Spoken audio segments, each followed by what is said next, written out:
Have you ever wondered about darkness, about good and evil, whether good needs evil to exist, or the duality of man? Well, if you're looking for a podcast with all the answers about dualism and materialism that's going to help you better understand your faith, then you've come exactly to the wrong place. But if you're looking for a show that's going to ask questions, struggle with differing opinions of smart theologians who've looked at this for thousands of years and leave you completely clueless, then this is the show for you.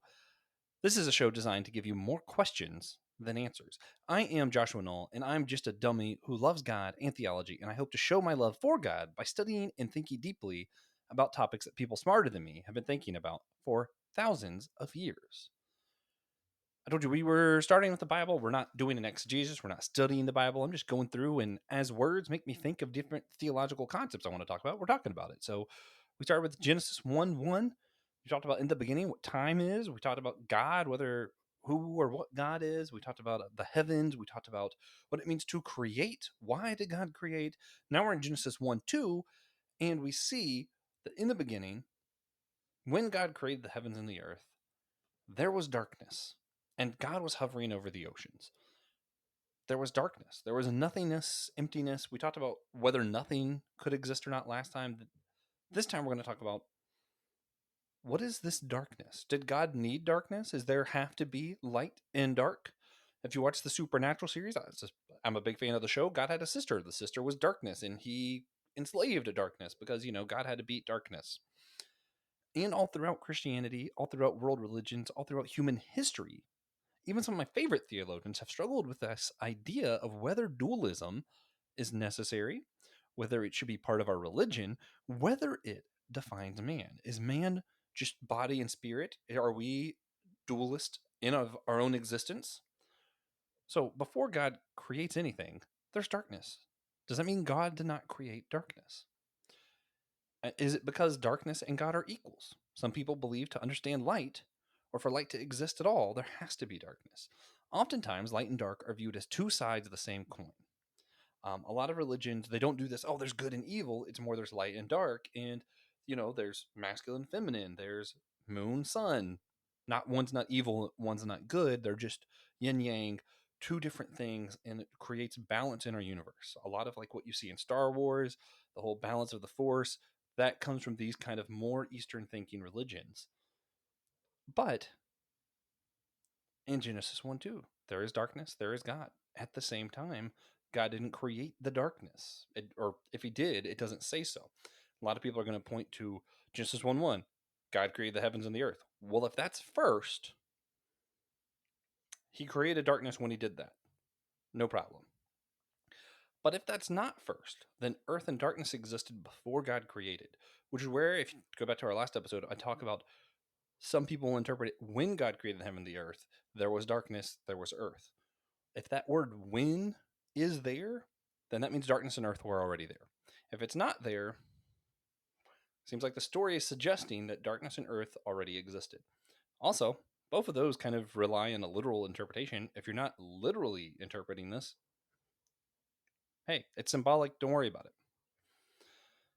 A lot of different ways to read this, a lot of different ways to think about the fact that God and darkness are here in Genesis 1 2. Darkness also isn't being portrayed as evil in Genesis 1 2. That's also important to note.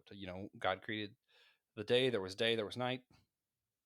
It's a good thing. God saw that and thought it was good. So darkness isn't evil in Genesis 1 2, which goes really well with a lot of our yin yang Eastern religious thoughts that we're going to look at of darkness isn't evil. There's light, there's dark, there's male, there's female, moon, sun, water, earth, dualism. The earth has long struggled with and thought about dualism in this kind of way, right?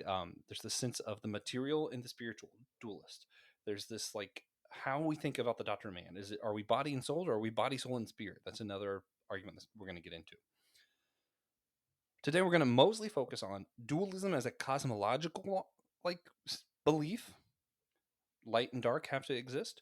We're going to look at the dualism of mind and body, or soul and body, spirit and body, whatever you want to call it. And we're going to discuss monism, that there's just one thing. That's it. So dualism is largely considered heresy. Just going to throw that out there. We're going to start with that. The idea that light and dark are equals, all of that is largely considered heresy by the church, by almost every Christian tradition. It was popular for a time, though, in the early church, and is kind of starting to get more popular with a lot of modern scholars and stuff as well today. But for most of church history, heresy, period, dot, end of story. There are several different types of dualism, though, that the church has dealt with, that we've addressed in our past. So we're going to focus on a couple of those. Mostly, we're going to focus on absolute dualism and mitigated dualism and what the difference of those are. So absolute dualism teaches that there is both a good deity and evil ones, right? So some Christians have held that there is this being of evil, the demerge, and others who think of God and Satan. So there's either this like demiurge, this darkness, whatever, and dualism, God and that thing, or there's God and Satan, dualism. They're two equal entities.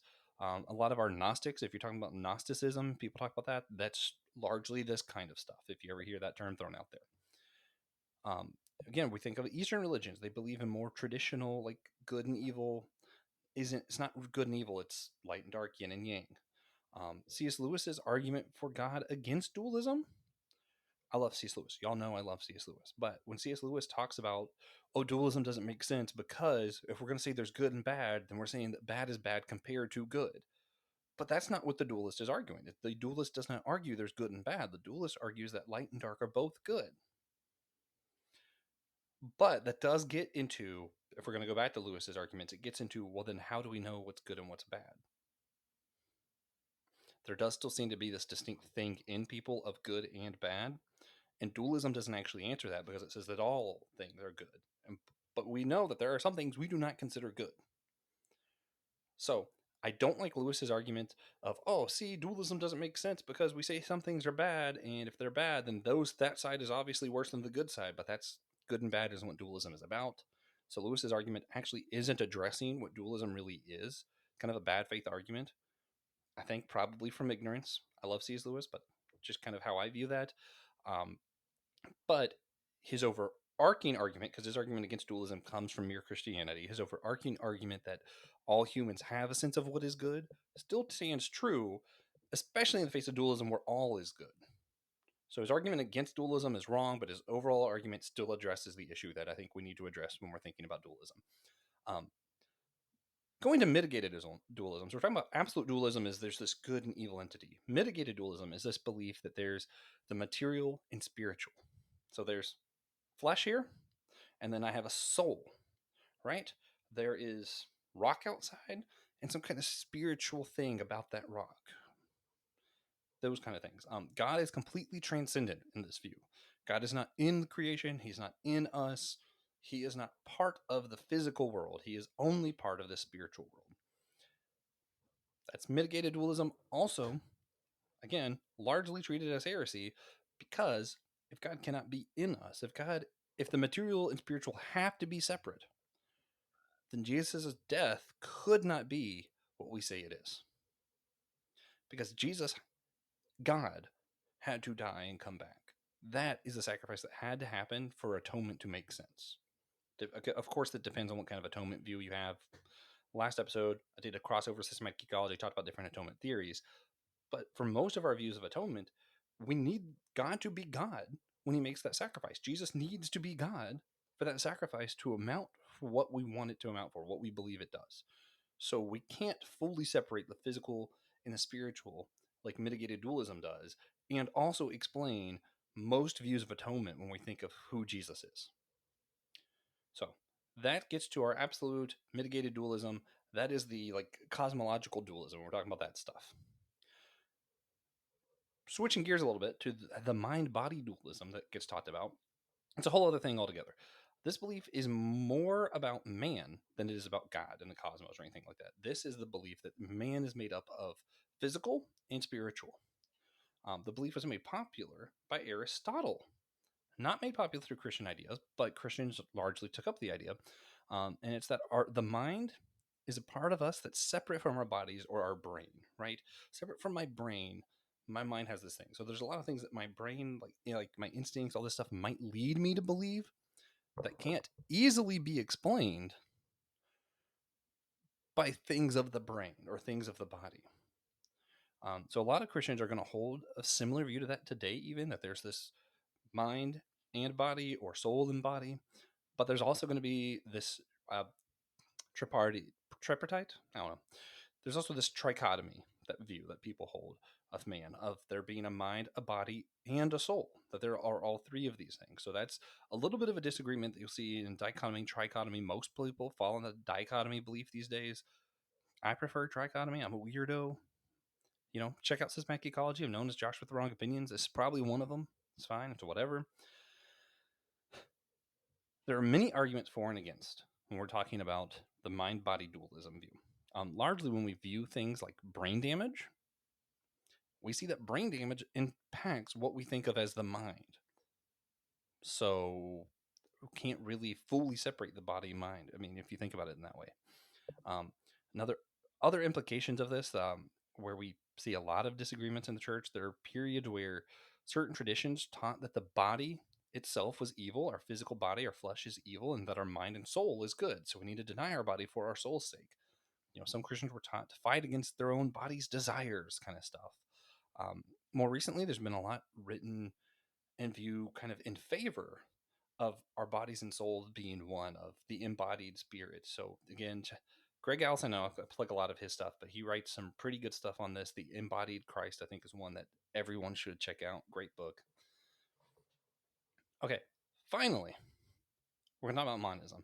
A lot of Christians, especially those who hold to a form of panentheism, that God is in all things. God was in Jesus, God is in the rock, God is in us.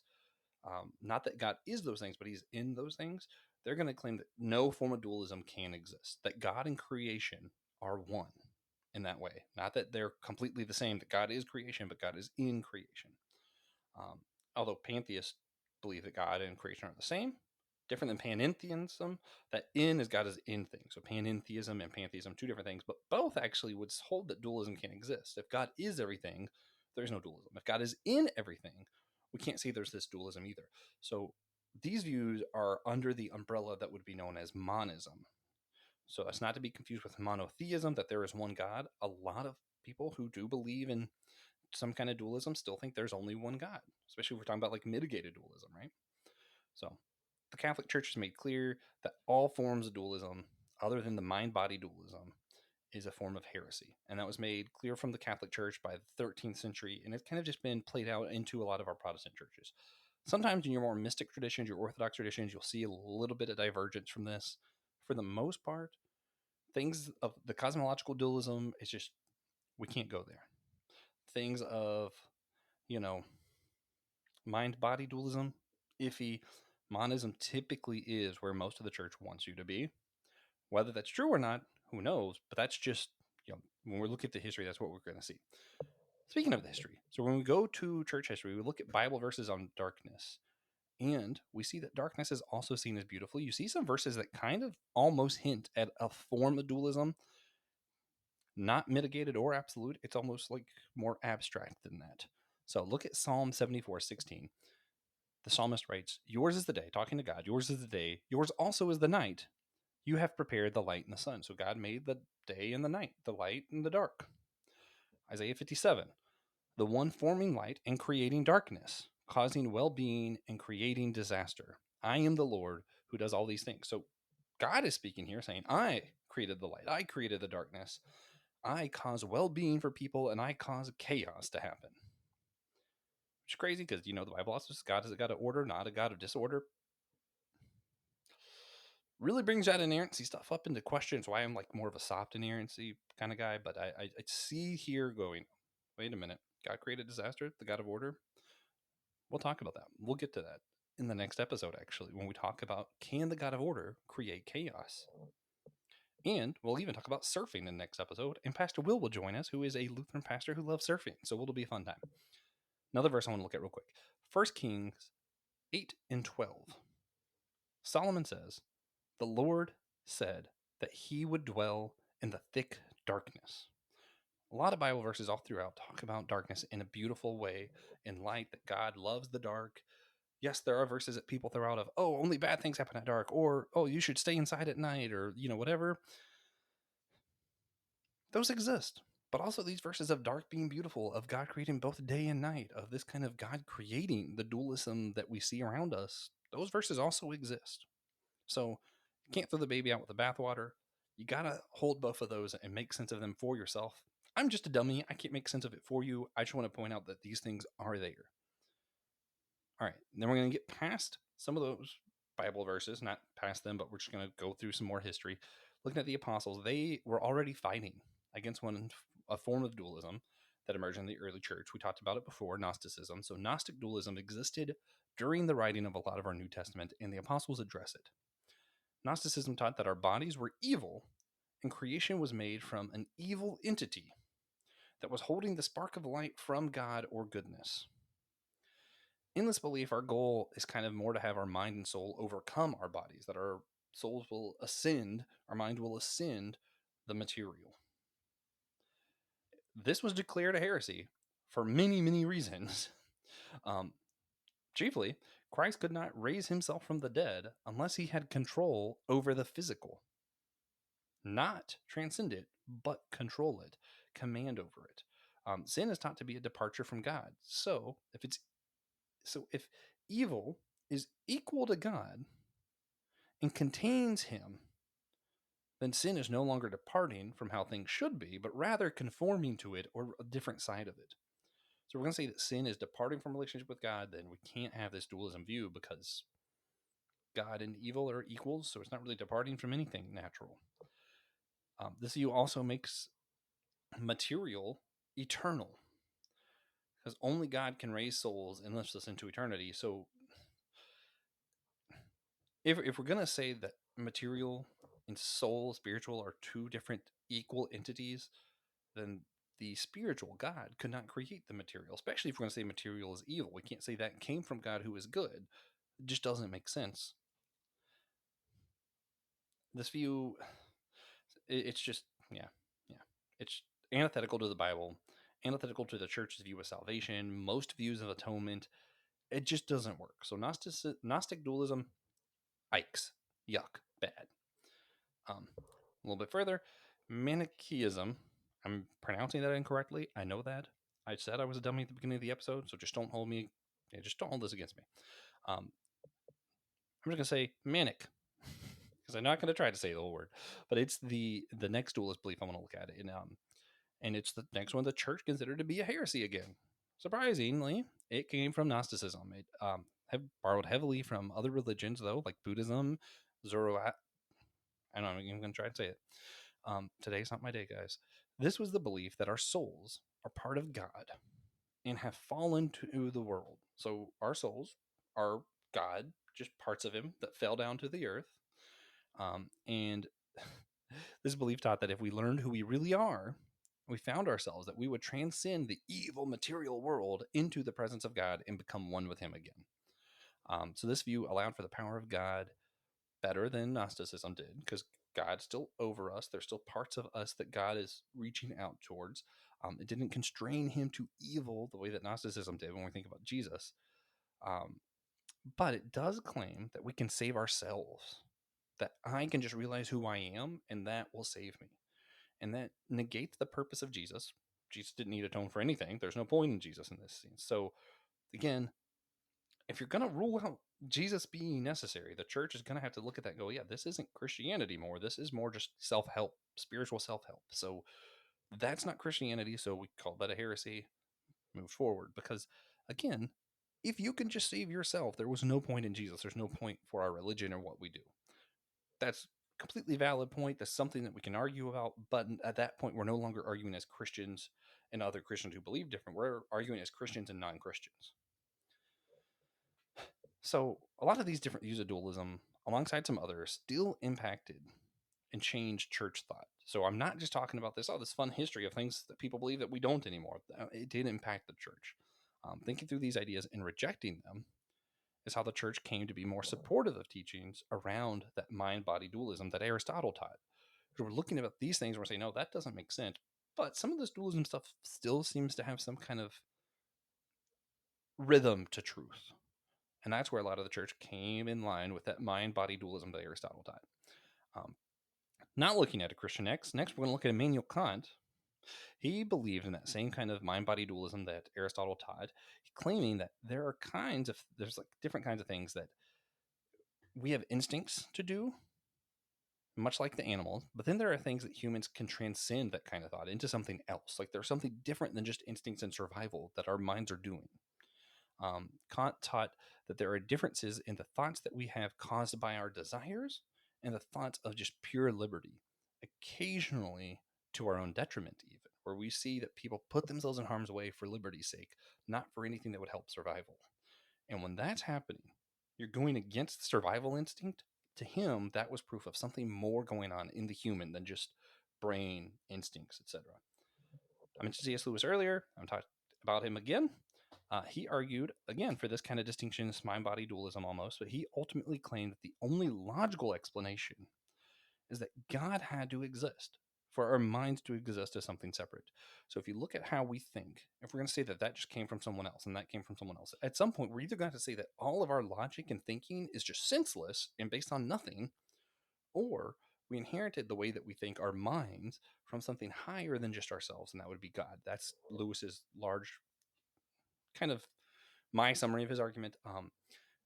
Do have a fun quote from Lewis here. He says, "If minds are wholly dependent on brains, and brains are dependent on biochemistry, and biochemistry in the long run on the meaningless flux of atoms, I cannot understand how the thought of those minds should have any more significance than the sound of the wind in the trees." When I say there's any significance to our thought, there's got to be more than just us. There's got to be more than just random atoms bouncing around. So, argument from biology says that there is no biological evidence that we have anything that we have is caused by anything other than the brain. So, a lot of what we say the mind is, all this stuff is still, we can look at biology and see direct correlations brain to mind, or what we consider mind. We can account for most things the brain does just biologically. So, that's the biggest argument against this kind of mind body dualism. Um, there's also this argument for simplicity. If we're arguing against it, there's argument just kind of states that there's no need to assume that there's something we can't see if we can explain everything with stuff that we do see. So yeah, there are some strong arguments against these things that I think are really logical, but Immanuel Kant, C.S. Lewis, I'm not disagreeing with those guys. Those guys are genius. Looking at the dichotomy and trichotomy of man, if we're going to say, is man just mind and body, or soul and body, or is man mind, body, and soul trichotomy? A lot of the Bible says worship God with all your mind, all your strength, all your heart, soul, whatever. The Bible kind of seems to, in a couple of different places, break up man into three parts, but a lot of times we look at it and go, yeah, it's actually just two parts. So just going to go through some important people. Clement of Alexandria or Origen are both teachers that believed in trichotomy, that there was mind, body, and soul. When we look at Augustine, he popularized trichotomy, and it was widely accepted all the way through the Middle Ages, that there was mind, body, and soul. There was my flesh, my mind, these things that I think that are deeper than what my brain can come up with, and then my soul, which is something separate from just my thoughts, something spiritual in essence. Aquinas, he held to a form of dichotomy. Surprise, surprise, Aquinas caused something that I like and agree with to be kind of done away with or brought into a lot of question. Because, I disagree with almost everything Aquinas does, so why wouldn't he be the one that started this new trend? He held to this form of dichotomy that the soul needs the body to exist. That the soul doesn't exist unless the body exists, and our bodies are what will be made perfect and rise again. So he held to this dichotomy, but his form of dichotomy was also sort of monism, in the sense that they are two separate things, but they can't exist without each other. They need each other. So when we raise again, both will be raised again. So kind of embodied soul kind of view. Go to our reformers. We're talking about Luther, we're talking about Calvin. They kind of made popular Aquinas' view of dichotomy. They revived it, made that the running big thing that most people believe is going to be dichotomy.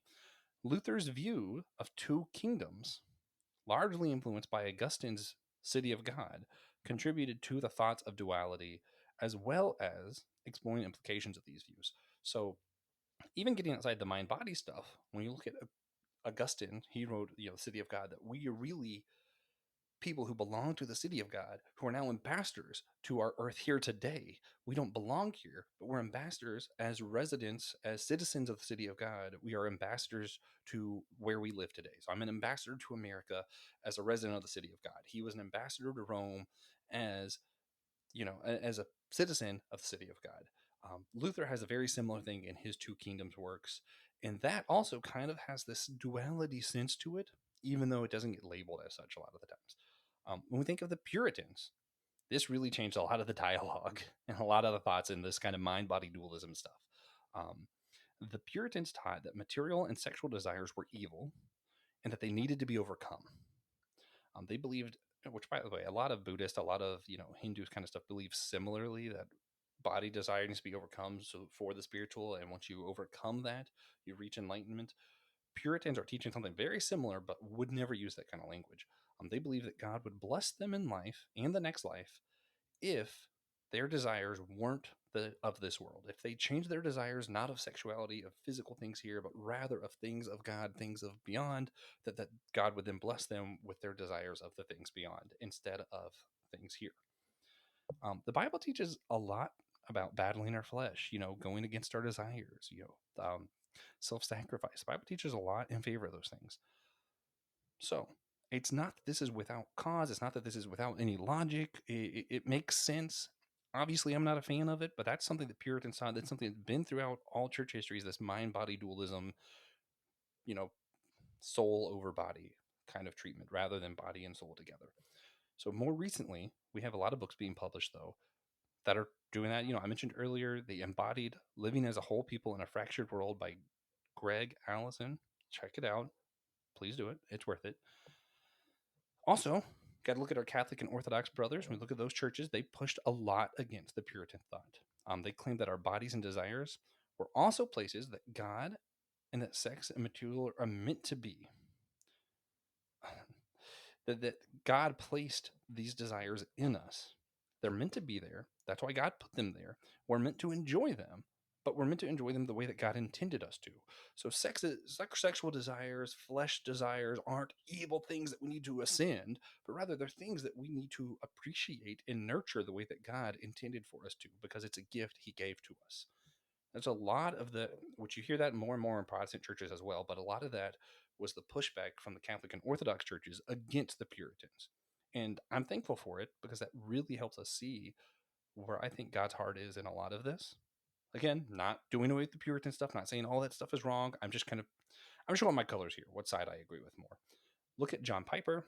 I think he goes too far personally, but he argues very similarly in his work when he's dealing with this term that he made, Christian hedonism. I hate the term. I think it's bad, but he really pushes that God wants our happiness, and he's given us guidelines so that we can live the most happiness that we can, to have the most joy available to us, and that we need to live in God's way for our own pleasure, because God wants us to have pleasure. So many times God's chosen people in the Bible, this is my pushback. A lot of times we go through the Bible, God's chosen people, the ones that God loved, are sad, they're distraught. You look at Jeremiah, he was depressed, wanted to kill himself. So I'm like, I don't know about this. God always wants us to have pleasure. I think God wants us to have pleasure, but I think sometimes sadness and grief is also appropriate. I think that our end goal isn't pleasure, that it's a nice add-on that God gave us while we're here, but that shouldn't be our goal, should not be pleasure. It's my personal opinion. Um, is light and joy always preferable to dark and sadness? I don't know. When I look through the Bible, I see sometimes it says reap in tears, sow in tears, you'll reap in joy, right? I see where it says God made the light and the darkness, where I see where God commands people to rip their clothes and to be sad, and also to promote joy. I also see a lot of this deny the flesh. I also see a lot of this put your soul first. I see a lot of this dualism, but I also see a lot of this God wants us to enjoy stuff. But I also see a lot of this God's like, sometimes be sad maybe. Man, there's so many different sides to this stuff. So many different sides to cosmological dualism. Was darkness there in the beginning? There's so many different things of like, does God want us to just have pleasure? Does God want us to be sad sometimes? Do we deny our flesh constantly, or just sometimes? I don't know. There's a lot of deep questions I don't have the answer for. But I do know that all of wherever we come out here has some pretty big implications. So whatever we believe about God being completely transcendent and separate from creation, whether we believe that God is equal to Satan, whether we believe that we are made up of little God parts that fell down to the earth, if you want to believe that humans are dualist, or if we want to believe that humans are dichotomy, have a trichotomy of mind, body, and soul, like I do, cool. If you believe that material is evil and separate from the spiritual, All of this stuff has a ton of implications on our other doctrines, such as doctrine of man, theology of God, view of sin, our view of election, and our view of salvation. So, I'm just going to run through these real quick. So, doctrine of man, are we made up of God parts? Like, if we're literally parts of God fallen down that are just, and we need to transcend our bodies, then that tells us a lot about who we are. Like, that's some pretty big statements of man. Again, I don't think you can be Christian and hold to that view because you're putting salvation on us and not on Jesus. Atonement, I should say. Um, are we looking for our true selves to be freed? Are we made up of mind, body, and soul? Like, am I just my mind, what I can think of, and my body? Or is there some other third spiritual component to me? Or is there a spiritual and physical component and that's it? Or are we all just one? Is it monism? Like, all of these things are the same parts of me. My mind, soul, body are all the same thing, maybe? I don't know. It tells me a lot about what I believe about man and who man is. Are our bodies sinful? Are we made in God's image? Some deep implications here to think through. Going to God's character. Is God in charge, right? If he's equal to darkness or if he's equal to Satan, is God really in charge or is he just half in charge? Satan's in charge of the other half, you know? How does that work? Is he really all powerful or things exist before him that maybe are equal in his power or more powerful than him? In which case, how can he offer salvation? Are we subject to creation? Are we souls that are just trying to fight it through the material world and ascend? Or did God give the creation to us because he loves us and that's part of the gift? You know, are we separated from God completely because we're in the material world and he's in the spiritual world? Or are we connected because he's in all things? Whatever we believe about these things, man, that tells us a lot about who God is. Thinking about sin. Is sin a departure from God and his plan? Or is it just switching sides to an equally valid side? Is it sinful to follow my flesh desires? Is it sinful that I want sex sometimes? Are our bodies themselves innately sinful? Is it possible to sin if God's not even in charge, really? I don't know. All these things have a lot of implication for what we believe about the doctrine of sin. Doctrine of election. Can God really have an elect if he's not the only one in charge? Or could there also be elect of darkness? Can darkness be like, oh, this is my guy. You have this. Is it like choosing teams? Who's going to get picked last? Is God and Satan, you know? Um, is there a duality of the elect and the non-elect? Who God chose, who he didn't choose? I don't really believe in the doctrine of election, but if you do, wrestling with these ideas of duality are really going to impact how you think about election. Salvation is the last one I want to talk about. Are we saved by transcending this material world and I can be saved on my own? Again, that's not Christianity, but is it possible? It's still something I think we should wrestle with. Is salvation only for our souls at the cost of our body? When I'm saved, am I going to leave my body behind? Screw that. I don't need it anymore. Could Jesus save us if he was constrained to the material world? If he's just part of the material world, then how can he save us in our souls? Could Satan win if he's equally powerful with God? Is there a chance he wins? Do we have to put our souls over our bodies to keep our salvation? Like, now that I'm saved, man, when I really want an extra piece of chocolate cake, am I going to lose my salvation? Man, I look at my wife in a way and I'm like, oh man, am I going to lose my salvation over that? Or if God forbid, I look at somebody else, I mean, do you lose your salvation if you're not married and you look at someone and go, they look pretty good, even if they become your wife one day? I mean, when you think of sin and God or sin and good as two different sides, how does that impact what sin is? How does that impact how you be saved? Is being saved just picking the right team? Is being saved overcoming the material? Is being saved mean that my body also needs salvation? There's a lot of implications on what it means to be saved, and that is the top tier issue when we're talking about the church, Christianity, all that stuff. Um, Next week, I'm going to be doing a little bit more with video, so make sure you do come back. I'm going to try and show some more pictures, do some theology through art as one of those types of theology we talked about in the first episode. I want to do a little bit more of that. I'm going to change the video format and everything, so come back, be ready for that. But for now, I'm going to give you 3 takeaway questions for everybody to study and ponder on your own time. I don't have any answers. Remember, I'm just a dummy. So here's our 3 for this episode. How would we know if God was completely separate from creation? Or if evil was equal to God? Like, how would you know if that was the case or if it wasn't the case? Whatever you believe now, is there a way for you to challenge that thought? Like, if you believe that God's completely separate from creation, right? If he is not related to us at all, and that we have to leave the material world to become one with God, how would you know that that's true? How would you know that that's not true?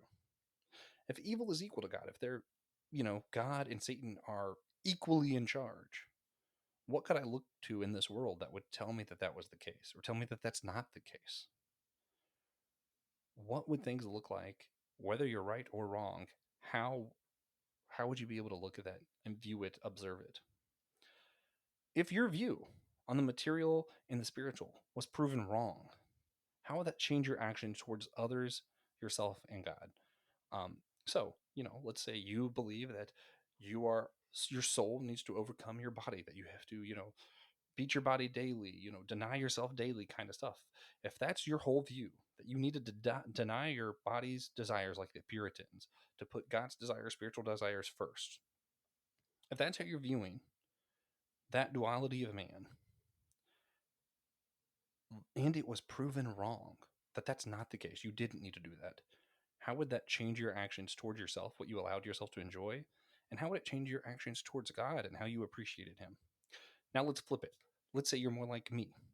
You believe that God gave you body and soul. He wants you to enjoy the things of this earth, but he also wants you to enjoy spiritual things at the same time, that both things are important equally. Now let me say that's proven wrong. So for those like me, that's proven wrong. Turns out that God does want us to just deny all pleasure here on earth, only to focus on spiritual things. If it was proven wrong and that was the case, how would seeing that I have to deny myself change my actions towards myself and towards God? Okay, finally, if God created darkness, so whether you believe it or not, for this question, assume that God created darkness. And that's true, then how do you find beauty in the dark? If God created night, if he created darkness, if he created sadness even, let's pretend yin yang for a second. If God created the yang, how do you find beauty in it? So here's our three questions again. Just recap. How would we know if God was completely separate from creation or if evil was equal to God? Question number one. Question number two. If your view on the material and the spiritual duality is proven wrong, how would that change your actions towards yourself and towards God? Question three. If God created darkness, how do you find beauty in the dark? Well, guys, I hope you're just as confused as I am and that you're inspired to go and study these great theologians like C.S. Lewis, Immanuel Kant, Origen, Augustine, even Aquinas, a little bit better, more deeply on this topic. Look at what they're saying. Go through all of this and then go forward in your own faith journeys. Thank you all so much for joining this dummy on my journey to learn more about God and to love him better. I hope this has encouraged you to worship God in your own thinking and to keep on struggling.